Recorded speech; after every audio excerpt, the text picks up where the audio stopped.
las palabras que tiene el corazón son distintos a las de la mente. Y ahí Manuel se me acercó y me dijo, una pregunta, ¿a ti te gustaría cantar con la orquesta de Wilfrido Vargas? Digo yo.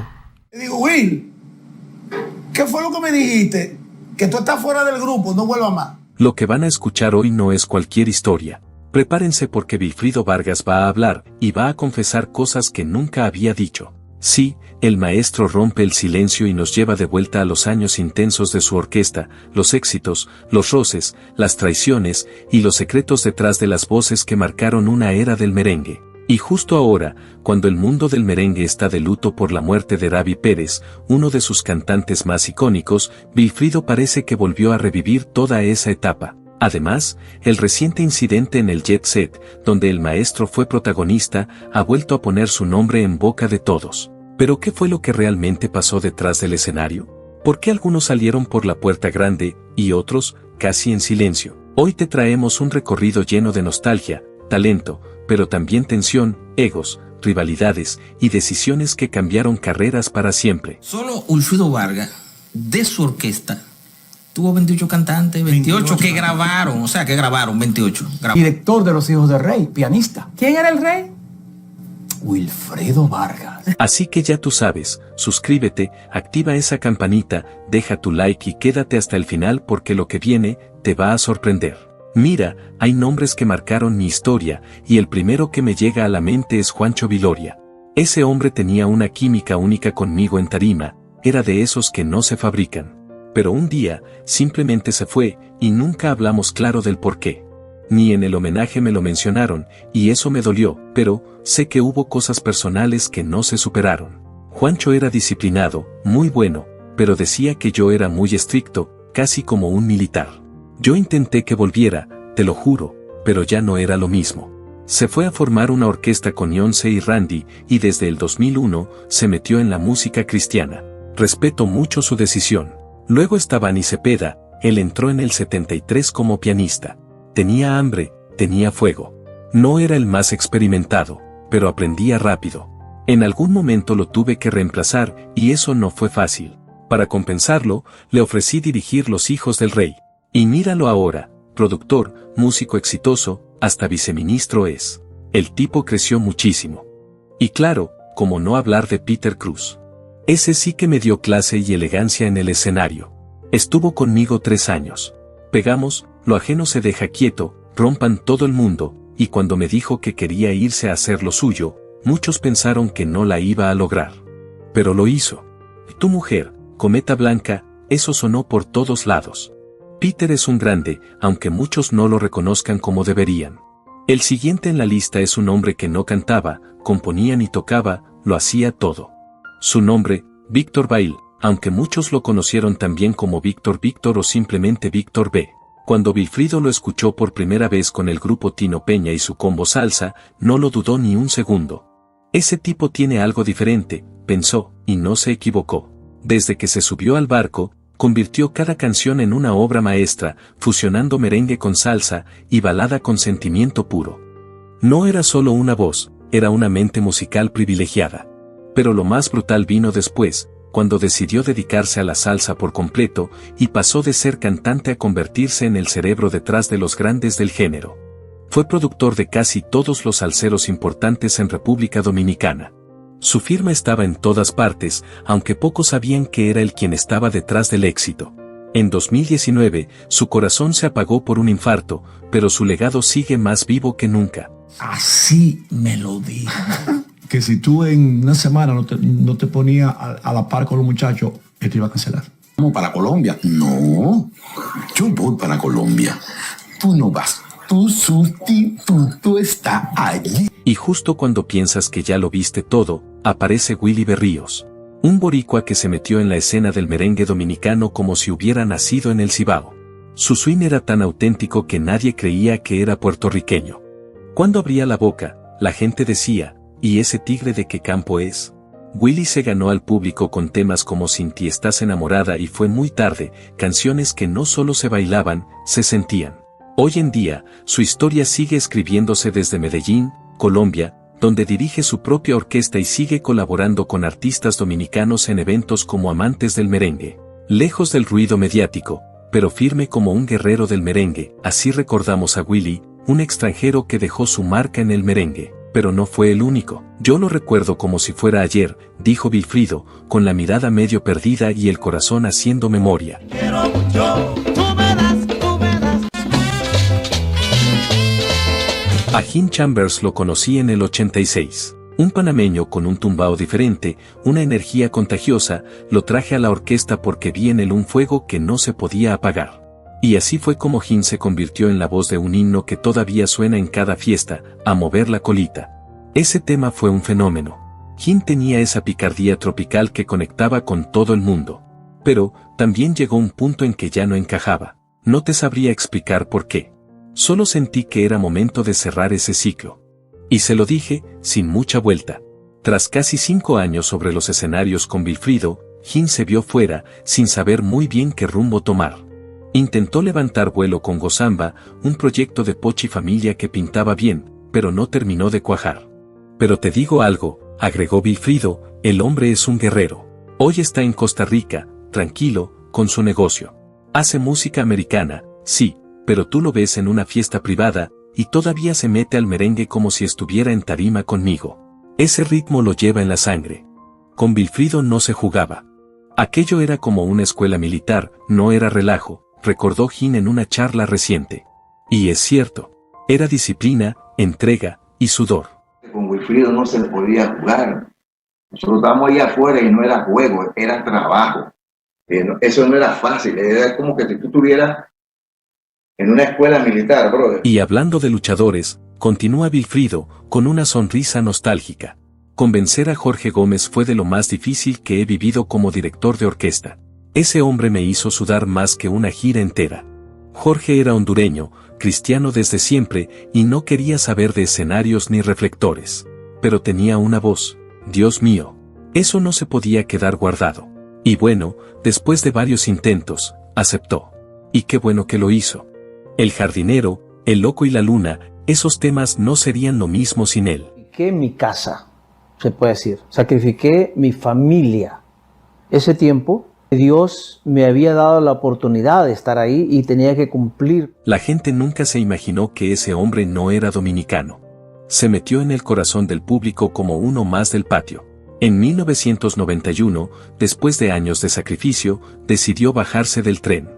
Sacrifiqué mi casa, sacrifiqué mi familia. Pero era una oportunidad que Dios me dio y debía cumplir, dijo en una entrevista años más tarde. Hoy Jorge vive en Nueva Orleans, más cerca de los suyos, pero con su historia profundamente marcada por aquel capítulo merenguero.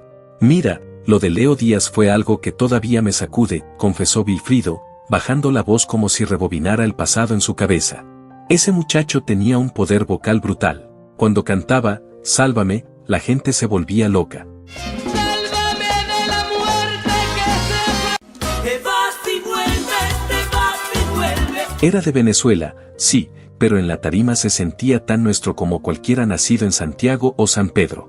Leo arrancó con él en los 80 y para 1989 ya estaba listo para volar solo. Yo mismo le dije, haz tu camino. Le ayudé a lanzar su disco y a formar su propia banda allá en Venezuela. Pero en 1998, el cuento dio un giro oscuro. Recuerdo el día que me llamaron para decirme que lo habían baleado frente a su casa, yo no lo podía creer. La versión que corrió decía que fue por presuntos vínculos con la DEA, algo que Vilfrido nunca confirmó del todo, pero el impacto fue real, Leo desapareció del mapa artístico y el silencio fue total. Cuando en 2022 lo vi subirse de nuevo a una tarima, cantando con su hijo, créeme, me aguanté las lágrimas. Más tarde cantamos juntos otra vez. Ese fue uno de esos momentos que te aprietan el alma. Hoy, aunque alejado del espectáculo, Leo sigue vivo en cada nota que dejó grabada. Y ahora te voy a hablar de Sandy Reyes, ese fue otro caso que me marcó, porque Sandy tenía algo, tenía calle, tenía alma, dijo Vilfrido, con el gesto serio pero lleno de orgullo. Lo conoció casi por casualidad, cantando en el Hotel Comodoro. Apenas lo escuché, supe que lo quería en mi orquesta. No tenía técnica, pero tenía fuego. Yo siempre he creído que el talento crudo a veces vale más que 1000 diplomas. Temas como El pájaro o Solina Solina lo pusieron en el mapa. Estuvo 9 años con Vilfrido antes de pasar a trabajar con Diouni Fernández y luego regresó para grabar el clásico Abusadora. Pero no todo fue gloria. Sandy tenía demonios personales. Las adicciones lo atraparon y se lo llevaron por delante. Perdió todo. Y yo que soy el cantante de la ciudad. Y Wilfrido inteligentemente, oigan esta vaina. Estuviera presentando en el día de hoy al mejor cantante que yo he conocido. Su última gran presentación fue en los premios Cassandra de 2012. Hoy, retirado y en recuperación tras varios derrames cerebrales, su historia es un reflejo crudo de cómo la fama y la vida pueden chocar. Y como si fuera poco, hasta dentro de la orquesta se vivía tensión. Wilfrido usaba el arte del maquiavelismo. Ponte la pila que vamos contigo. Todos los cantantes te vamos a caer arriba. No te vamos a te vamos a dejar vivo para que sufra. ¿Quién manda aquí hoy? A ver. Aquí mando yo. Vicente Pacheco, un caballero, un tipo de ciudad, de escuela, no se tomó muy bien la llegada de Sandy. Nunca me lo dijo directo, pero se sentía. Sandy era pueblo. Y en este país, eso se nota. Vilfrido, siempre el estratega, le dio vuelta a la incomodidad. De esa rivalidad sacamos música. Hicimos que funcionara. Al final, eso es lo que yo siempre he hecho, convertir el caos en ritmo. Mira, si te voy a hablar de traiciones, de talentos crudos y de silencios que duelen, hay dos nombres que no puedo dejar fuera, Vicente Pacheco y Meas. Vicente fue mi apuesta más arriesgada. Apenas tenía 15 años. 15. Un niño. Pero cuando lo escuché, supe que tenía que tenerlo conmigo. Ese chamaquito tiene un filo en la voz que va a partir el merengue en dos, recuerdo haber dicho. Y así fue. Grabó conmigo desde cero. Su primera canción fue una salsa nupcial, pero cuando se metió de lleno en el merengue, ¡boom! Vinieron Dolorita, el Jarro Pichao, y de ahí para adelante, no hubo quien no lo coreara en cada esquina del país. Pero, como pasa muchas veces en la música, el éxito no lo es todo. Yo pensaba que estábamos construyendo un legado juntos, y un día me dicen que se siente traicionado. El problema, según cuentan, explotó cuando se destapó una diferencia en los pagos. Dicen que yo no le di lo que le tocaba. Que él grababa, que él giraba, que él llenaba tarimas, y que al final cobraba como un extra más. Vilfrido guarda silencio por un segundo. Él era como un hermano. Yo no sé si él aún me ve así, pero cuando se fue, dolió. Fui al final del 69 y yo nunca había recibido un centavo por eso, sí. Yo creía que en una grabación a mí no había que pagarme. A mí nunca se me dio un chele por eso. De hecho, no había dicho esto. En esos tiempos parece que la voz que el Señor puso en mí vendía y todos esos dueños de empresa, Lama, perdónenme la promoción, Pido, esa gente. Hoy, Vicente está entregado a su fe. No volvió al showbiz, pero su voz quedó tatuada en la historia del merengue. Ahora bien, si lo de Vicente fue un drama, lo de Meas fue una tormenta creativa. Ese tipo tenía un talento rarísimo. Cantaba en inglés, venía de otro mundo, otro ritmo, otra vibra, pero cuando Rafi Pérez me lo recomendó, yo lo vi claro, había que meterlo al ruedo. Y no solo entró como cantante. Meas componía, producía, arreglaba, el tipo hacía de todo. Y bien.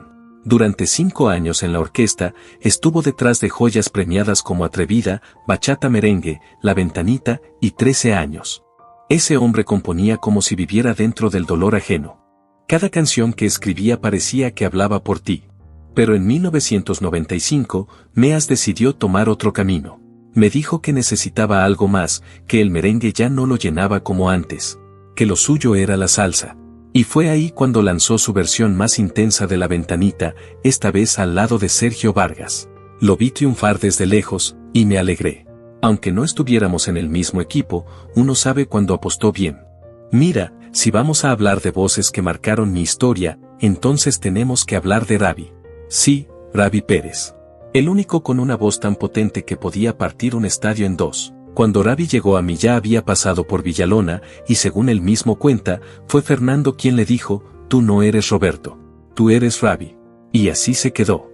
En 1982, me lo traigo pa' la orquesta. Desde el primer ensayo, aquello fue dinamita pura. La conexión con el público fue instantánea. Él era un volcán sobre la tarima. Descarado, poderoso, imposible de ignorar. Pero, no duró. Y aquí voy a decir algo que nunca había contado con tanto detalle.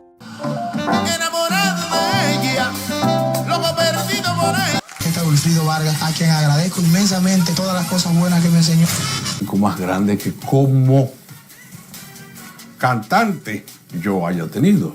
Rubí es un músico, pero ha dedicado su vida a utilizar su voz como su instrumento.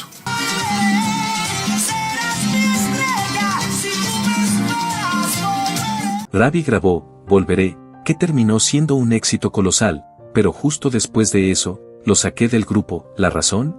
Estábamos en un momento creativo delicado, yo estaba componiendo, concentrado.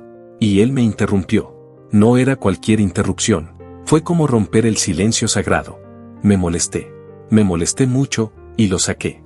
Tiempo después, cuando escuché la versión final de Volveré, sentí que teníamos oro en las manos. Quise traerlo de vuelta, pero ya era tarde. Bienvenido Rodríguez lo había firmado. Y te digo algo, no me arrepiento de que haya brillado solo. Ravi nació para ser estrella. Dato curioso que pocos saben. Esa canción originalmente era para Jorge Gómez, pero él no quiso grabarla por sus convicciones religiosas. Mira cómo es la vida, lo que uno suelta, otro lo convierte en historia. Y su legado en el merengue está más vivo que nunca. Pero los patos eran robados, no había ingrediente para cocinar. Y no me responde. Anoche soñé que estaba en mi cama. Anoche. Y si hablamos de talento que llegó de donde uno menos esperaba, Eddie Herrera fue una de esas sorpresas que te cambian la historia. Cuando lo conocí, Eddie cantaba boleros, baladas, música de despecho. Nada que ver con el merengue que hacíamos. Pero fue mi hermano quien lo escuchó primero y me dijo: Wilfrido, este tipo tiene algo, anda búscalo. Fui a su casa. Toqué la puerta. Le dije: ¿quieres cantar conmigo? Y ahí empezó todo.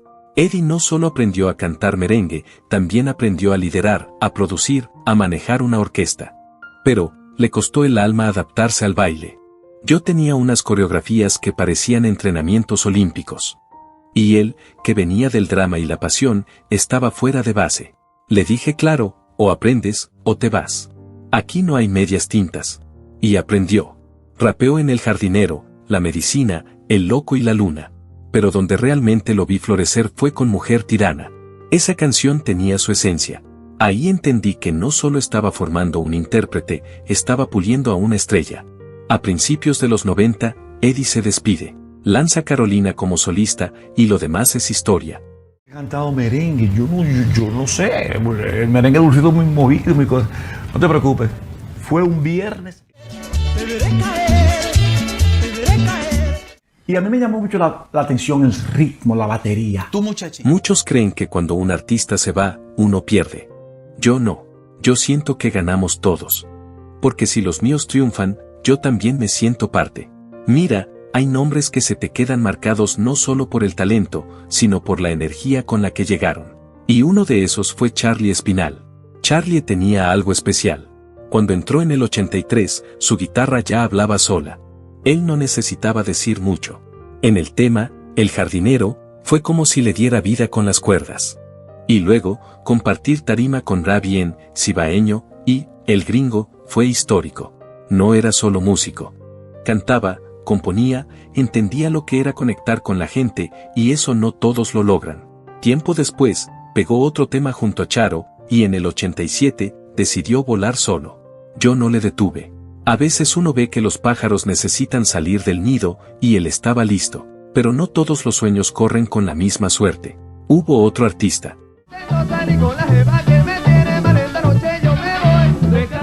Y mira, esto no lo digo con burla, lo digo con pena. Porque el talento estaba ahí, pero por cosas del destino, su música terminó engavetada. Solo un tema, Calle, logró algo de sonido. Después de eso, silencio. Se perdió del mapa. Se comenta que ahora vive en Estados Unidos, que tiene una compañía de transporte. Y yo me alegro si le va bien, pero como artista, se nos fue entre las manos. Y como olvidar a Roy Tábare, ese muchacho era fuego en el alma y tormenta en el carácter. Empezó cantando en la iglesia, con los coros. De ahí pasó por los hermanos Kenton, pero según se decía, el baile no era lo suyo.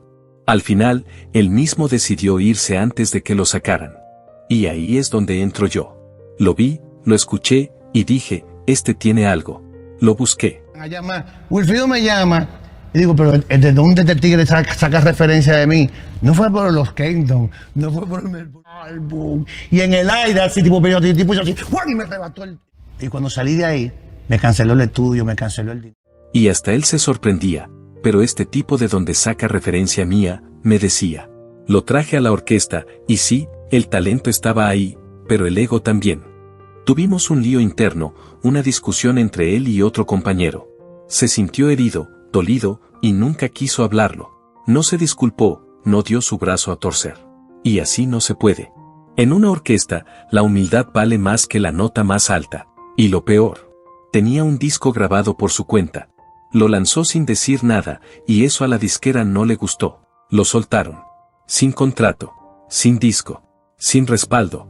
De la noche a la mañana, se vio solo, sin nada. Una mano adelante, otra atrás. Su música terminó siendo usada como ficha de cambio entre Karen Records, Cubaney, porque en ese tiempo, el merengue era un ajedrez. Y no todos sabían jugar. Hoy, Roy no solo sigue haciendo música, es dueño de su propio sello, Vibe Music Group. Y te digo algo, me alegra. Porque al final, todos tenemos que aprender. A veces por las buenas, a veces por las malas. Hay historias que no se cuentan en los escenarios, pero dejaron huella en los pasillos del merengue. Uno de esos relatos poco conocidos es el de Joselito Trinidad. A simple vista, parecía solo otro músico más cambiando de agrupación, pero detrás de su salida de mi orquesta había mucho más que una decisión profesional. Él decía que se fue por falta de claridad, pero la verdad es que en ese momento, yo tenía las manos atadas, literalmente. Yo, Wilfrido Vargas, enfrentaba una tormenta legal junto a Vinton Paulino. Denuncias, papeles, restricciones y el nombre mío sonando en todos los pasillos judiciales. No podía salir del país. Estaba atrapado, y mi orquesta también. Joselito no iba a quedarse esperando. Tenía hambre de más, de internacionalizarse. Y por eso, dio un giro radical y se lanzó al merengue típico. Y no lo hizo solo, lo hizo brillando. Junto a figuras como el Prodigio y Banda Real, se convirtió en una ficha clave del género. Más adelante, se alió con otro exintegrante mío, Orlando Alfonso Colón, y juntos fundaron El Norte. Un proyecto que mezclaba raíces y modernidad, como un grito desde el Cibao para el mundo. Y aquí entra otro nombre con historia, R. Díaz. No muchos lo recuerdan, pero él comenzó como corista en mi orquesta. Callado, disciplinado, con un oído fino y una voz que, aunque no era protagónica en ese momento, tenía algo distinto. Ese muchacho tenía fuego guardado. Hoy, tiene su propio grupo. Fusiona merengue típico con sonidos modernos y hasta se metió en la bachata, género que, según sus propias palabras, le permite sacar lo más profundo de su alma. Ahí es donde yo me siento yo. Eso dijo. Y lo respeto, porque no todo el que canta sabe quién es realmente. Pero la historia que más me tocó fue la de Orlando Alfonso Colón. Dominicano hasta la tambora. Entró a mi orquesta para ocupar un lugar complicado, reemplazar a Eddie Herrera. No era cualquier vacante. Y Orlando no solo cumplió, revolucionó. Fue él quien metió el rap en El Jardinero.